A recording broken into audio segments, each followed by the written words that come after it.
بسم الله والصلاة والسلام على رسول الله. مرحبا بكم البنات دون زي نوفيل فيديو. نتمنى انكم تدعموني بالجيم والبارتاج نتاع الفيديو لانه راح نشارك معاكم وصفة جد سهلة وبسيطة والنتيجة رائعة تاع القريوش اللي كنتو طلبتوه مني بزاف مشتركات. طلبوا مني الوصفة نتاع القريوش، راني جبتوكم اليوم بالتفصيل الممل وبكل حذافير الوصفة، واش تسحقوا فيها كامل سر النجاح تاعو باش يجيكم مورق ويجيكم بنين ويجيكم هشيش ويجيكم مقرمش، يجي كيما القفريط. ما تنسوش البنات تدعموني بالجيم والبارتاج للفيديو وبيان سور بالتعليقات تاعكم المحفزة. هنايا البنات راح نستعمل مارغارين سول، تقدروا تستعملوا اي مارغارين تفضلوها. هنايا جبت كسرونه، وراح نستعمل ايضا الكاس تاع ام وليد، الكاس اللي يرفد 220 مليلتر، ولا اي كاس متوفر عندك. هنايا راح نستعمل كيلات، عندي 4 كيلات نتاع الفرينه ولا 4 كيسان نتاع الفرينه. تقدروا حتى تعبروا بكاس اصغر من هذا باش تجربوا الوصفه تاعكم. راح نغربلها بالصيار جيدا، الصيار اللي يكون رقيق ولا الصفايه نتاعكم. هذه خطوة مهمة باش العجينة نتاعكم تجيكم مهوية وما يجوش فيها لي غريمو. فوالا البنات، هنا عندي كاس صغير ربع ولا نص كاس نتاع ليدام. البنات ما تكثروش ليدام لانه راح يجيكم يتفتت. انا درت الكاس معمر لكنه من بعد ندمت. البنات لازم ديروا نص كاس ولا كاس غير ربع نتاع ليدام اللي يكونوا مارغارين سول. انا ذوبتها فوق النار كي بردت لي باش ضفتها لافارين. وتضيفوا ايضا ملعقه صغيره نتاع الملح، ما تنساوهش البنات. المعسلات ديما نديروا لها الملح ملعقه صغيره ولا نصف ملعقه صغيره نتاع الملح، ونبدا نحك في ليدام بهذه الطريقه. البنات تخلوا جيدا الكميه نتاع ليدام وما تكثروش الكميه تاع ليدام، راح يتورق لكم ويجيكم هايل. تبعوا الوصفة. شوفوا ومن بعدين تحصلوا على خليط ولا على خليط، نعم.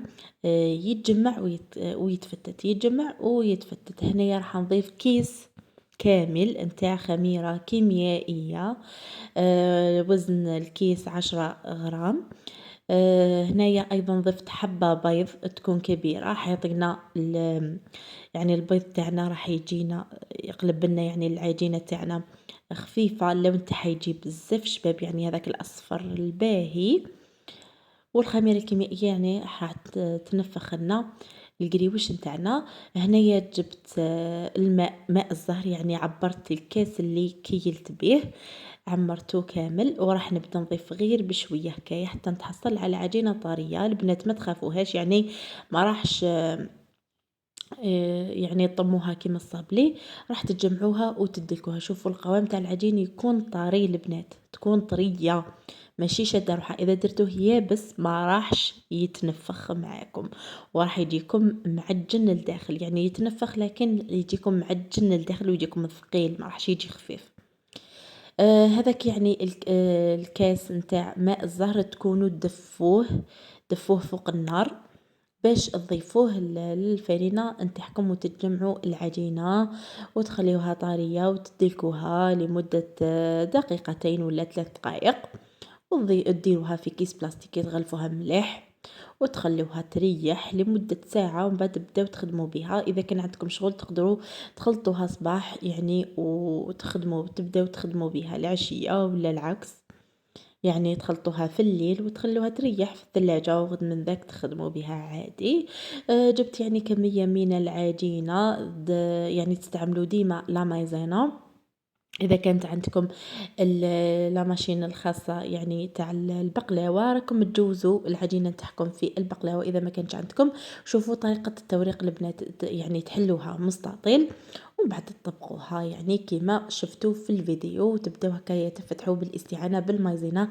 علاش نستعين بالمايزينا؟ باش تورق لي يجيني فايتي الداخل، يجيني مورق او ميم طون راح ينشف لي شويه العجينه وما راحش تعذبني في الخدمه. كي تكون طريه تبدا تتفتت معاكم وتبدا تتكسل. شوفوا البنات، ومن بعد زدت ثاني كطويتها البنات، نفس يعني القطعة كنت طبقتها، ومن بعد زدت أيضا طبقتها للمرة الثانية، يعني تحلوها بالطول ومن بعد تطبقوها عادي هكا باش تجيكم فايتة. إذا هذه القطعة راني كملتها، راح نحطها بجاه، راح نحطها بجاه يعني كامل حتى تكملوا كامل العجينه تاعكم باش تجو تقطعوا القريوش. هنايا راح نوريكم انايا مباشره. شوفوا البنات، نبدا نقطع بالنسبه للطول نتاع القطعه 15 سنتيمتر على 10 سنتيمتر، وكل وحده كيفاش تحب القريوش تاعها. كاين اللي تحبوا يعني يكون كبير، كاين يعني تقدروا تطولوا القطعة هذيك المستطيلة تاعكم. ليسونسيال الشكل يكون مستطيل. والبنات هنايا لازم يعني الفتحات هذوك يعني ديروا بعدد عشوائي، ماشي شرط تحسبوا، لكن هذوك يعني الفتحات لازم ديروهم رقاق البنات باش كي يتنفخ لكم يبانوا، يعني يبانوا كيما السنبوله. لازم ديروهم رقاق. هنايا نعاود نحل واحده معاكم، يعني هنايا تورقوهم بالمايزينا بدون استعمال آلة التوريق، يعني عادي فقط بالحلال. هنايا نحلها مليح، نحلها شويه رقيقه البنات، مش رقيقه بزاف، ومن بعد ما راحش يتنفخ معاكم، وماشي خشينه بزاف يتنفخ بصح يبقى معجن لكم الداخل، يعني تكون يعني سمك مليح.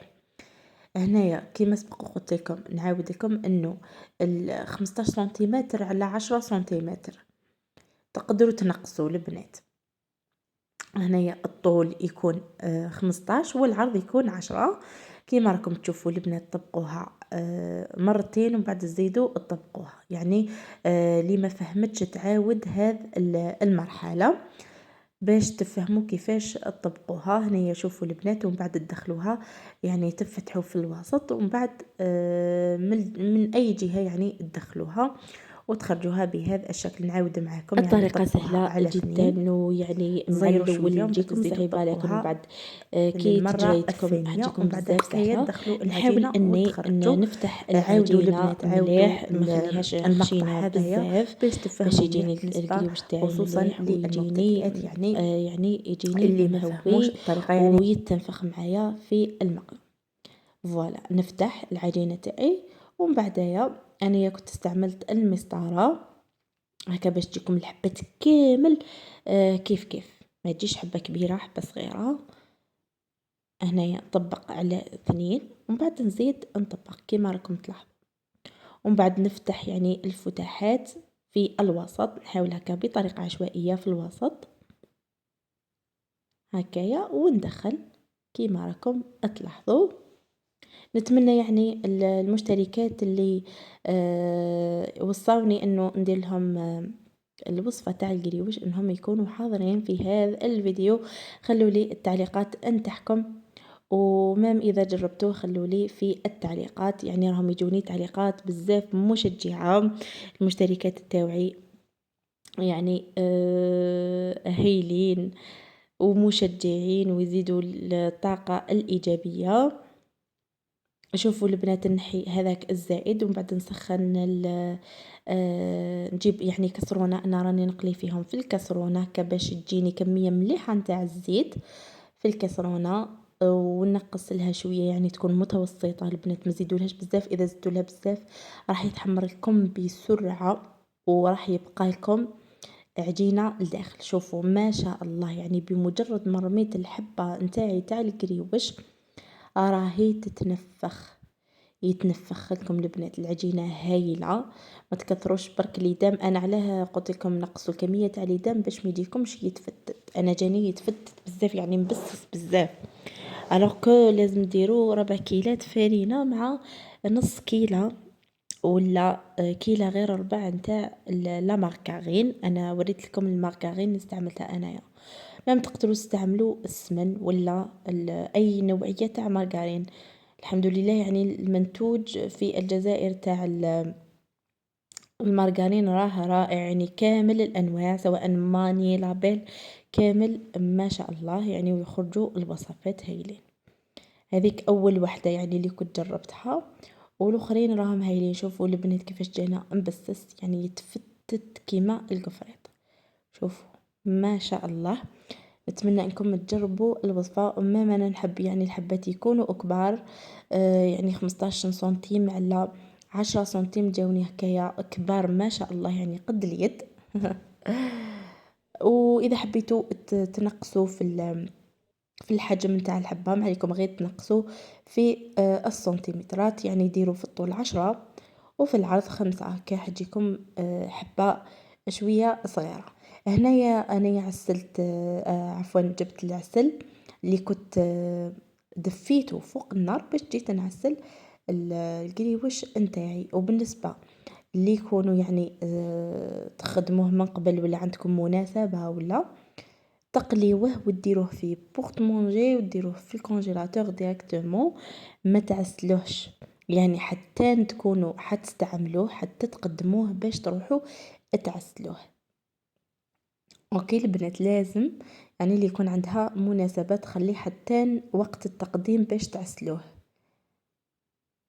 ولازم تدفيو العسل هكا باش يدخل لنا لداخل الحبة نتاعنا نتاع القريوش، يعني يجيكم ما شاء الله البنات. لازم تتبعوا كامل الطريقة اللي قلتها لكم، وإذا ما فهمتوش أي حاجة عليكم غير تخلوا لي في التعليقات، راح نجاوب عليكم بالوحدة ونجاوب على التساؤلات نتاعكم، وانتم ما عليكم غير تدعموني البنات.